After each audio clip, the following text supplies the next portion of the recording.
किसी भी कंपटीशन को क्रैक करने के लिए हमेशा याद रखें, एग्जाम से 20 दिन पहले एक बार कंप्लीट कोर्स कंप्लीट हो जाना चाहिए।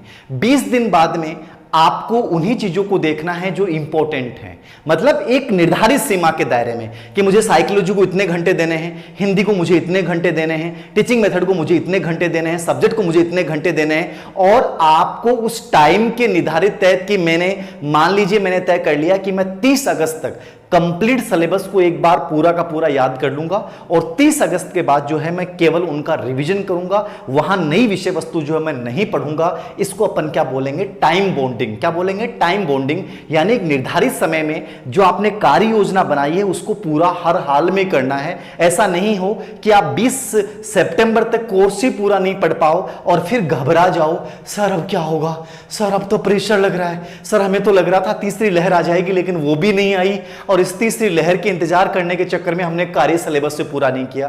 तो टाइम बॉन्डिंग होनी जरूरी है कि मैंने जब ये तय कर लिया कि मुझे इस समय में ये पढ़ना चाहिए, करना चाहिए, तो वहां चाहे 70 घंटे पढ़ना पड़े तो पढ़ना पड़े। याद रखना, कुछ भी करना पड़े। जैसे एक नॉर्मली हम कहानी पढ़ते हैं, स्टीव जॉब्स एप्पल कि जो हैं वो कहते हैं कि मतलब जब वो टाइम बॉन्डिंग तय करते थे कि मुझे इस समय में ये चीज चाहिए, तो कहते हैं कि वो उस टाइम बॉन्डिंग के तहत जब रात को सोते थे तो जूते नहीं निकालते थे। मतलब जूते निकालने का समय नहीं होता था कि मुझे समय को वेस्ट नहीं करना, मुझे समय को वही यूज करना है जहां बदले में कुछ मिलने वाला है। तो मतलब इतनी गजब की टाइम बॉन्डिंग थी कि कल 12 बजे से पहले ये चीज करनी है तो करनी है। स्टीव जॉब्स की जिंदगी का एक रहस्य है। एक आम इंसान बहुत बड़ा बिजनेसमैन बन जाता है, बहुत कुछ बन जाता है, जाकि पूरी दुनिया जो है, बहुत से लोग जो होते हैं पूरे दिन पसीने में नहाते रहते हैं। कई बार कहते हैं पसीना बहाना पड़ता है, पसीने से भी सफलता मिल जाती है, जरूरी नहीं है। आज का जो समय है वो पसीने के साथ साथ स्मार्ट अप्रोच का है। तो आपको जो चीजें निर्धारित सीमा में आपने तय की हैं उसको टाइम बॉन्डिंग के तहत जो उसको पूरा कीजिए। ये स्मार्ट अप्रोच का पूरा मैंने आपको बताया है और ये सिस्टम यदि आप अपनी पढ़ाई में लागू करते हैं तो याद रखना आप मात्र 50 से 55 दिन की तैयारी में रिट जैसे एग्जाम को टॉप कर सकते हैं।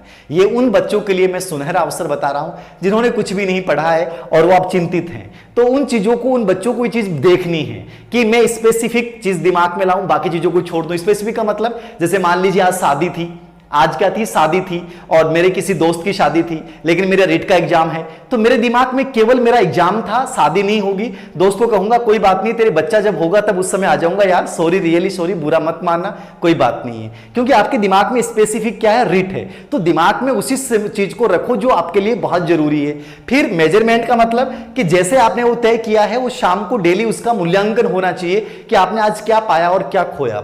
उसके बाद एक्शनेबल एक्शन। एक्शन का मतलब क्या है, जिस चीज को सोच लिया उसको कार्य रूप में परिणित कीजिए, उसमें तुरंत एक्शन लीजिए। नाउ स्टार्ट अप, याद रखना।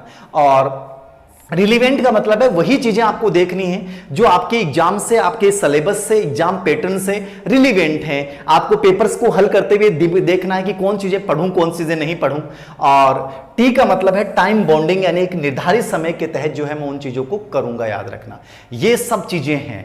अब यदि ये चीज आपने कर ली स्मार्ट अप्रोच, तो दबाव नहीं आएगा, फ्रस्ट्रेशन नहीं आएगा, एंजाइटी आपके अंतर्गत नहीं आएगी यदि ये सब चीज को अपनाया। देखिए दबाव कब आता है, दबाव कब आता है, दबाव तब आता है जब आप उन चीजों को पूरा नहीं कर पाते हैं जो आपने तय की है। आप सोचते रहते हैं, आपने मोबाइल लेके बैठे हैं, सोच रहे हैं, पढ़ाई नहीं हो रही है, पढ़ना तो है लेकिन पढ़ाई नहीं कर पा रहा हूं, मतलब एक्शन नहीं कर पा रहे हो आप, ठीक है ना। आपको लगता है कि मेरा रिट में सिलेक्शन होना चाहिए, लेकिन आप दिन में 4 घंटे ज्यादा नहीं पढ़ पाते हैं। किताब को लेके आप पन्ने पलटते रहते हैं, लेकिन जिस चैप्टर को आपको पढ़ना चाहिए था उसको नहीं पढ़ पाए। अब जिस चैप्टर को आपने आज नहीं पढ़ा वो तो आपके लिए ऊपर दबाव बन के आएगा कि यार इतने पाठ और बच गए।